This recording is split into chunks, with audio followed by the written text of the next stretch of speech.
Milliyet Meclisi'nin açılışı adlı drama gösterisini izlemek üzere tüm öğrencilerimizi alkışlarımızla sahneye davet ediyoruz.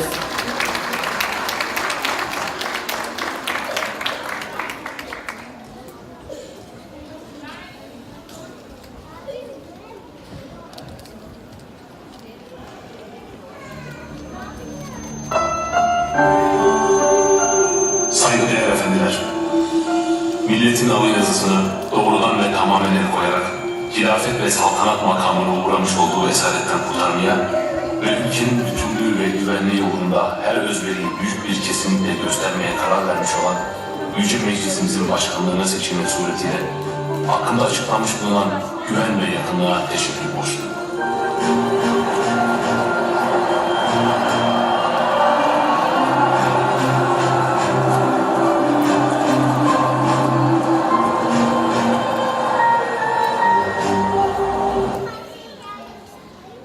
Osmanlı Devleti'nin Birinci Dünya Savaşı'nda yenik çıkması sonucunda Mondros Ateşkes Antlaşması'nı imzalamak zorunda kalmıştır.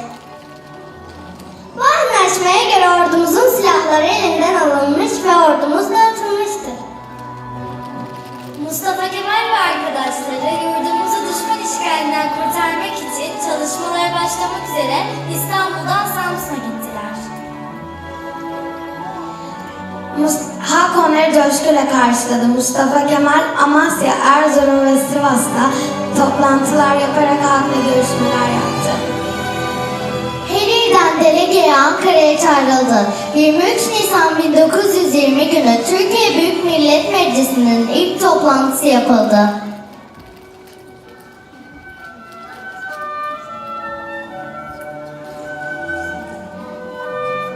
Şimdi bu toplantıya gidelim ve konuşmaları dinleyelim.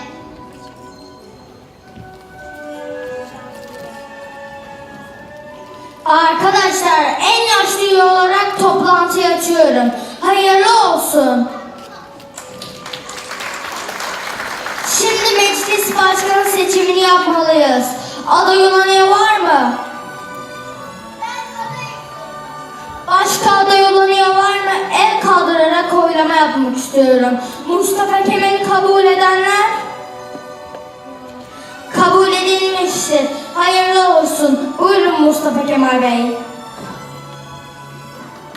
Teşekkür ederim arkadaşlar. Sayın delegeler, bildiğiniz gibi yurdumuz işgal altında. Padişahımız İstanbul'da elinden hiçbir şey gelmiyor.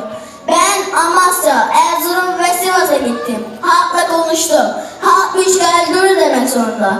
Bu yüzden de burada Türkiye Büyük Millet Meclisi olarak bazı kararlar almalıyız. Söz almak isteyen üye var mı? Buyurun. Sayın delegeler, savaştan yeni çıktık. Silahımız yok, ordumuz yok, cephanemiz yok. İnsan aç, sefil. Halk bu durumda savaşamaz. İngiliz hükümeti daha önce bize çok yardım bulundu. İngilizlerle yaşayabiliriz.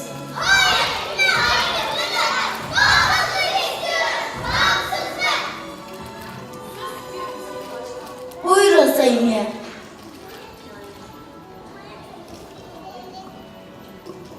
Arkadaşımızın fikirlerinin bir bölümüne katılıyorum. Ancak İngiliz hükümeti konusunda yanılıyor. İngilizler bize hiçbir zaman yardım etmedi. Benim tarafım İtalyanlardan yana.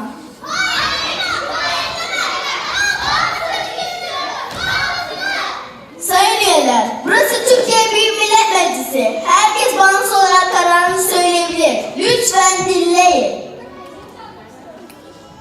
Buyurun Sayın üye.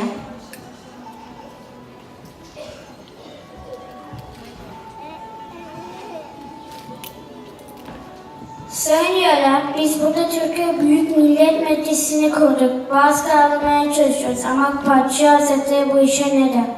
Padişahımız çok yaşa! Padişahımız çok yaşa! Buyurun Halil Hanım.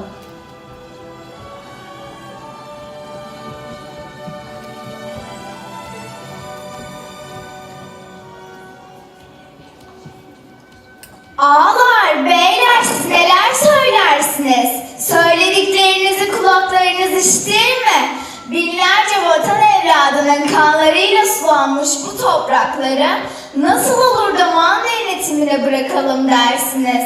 Yüzyıllarca bağımsız yaşamış bu ulusu nasıl olur da başka ülkelerin boyunduruğu altına verelim dersiniz? Şehitlerimiz, gazilerimiz bunun için mi savaştı?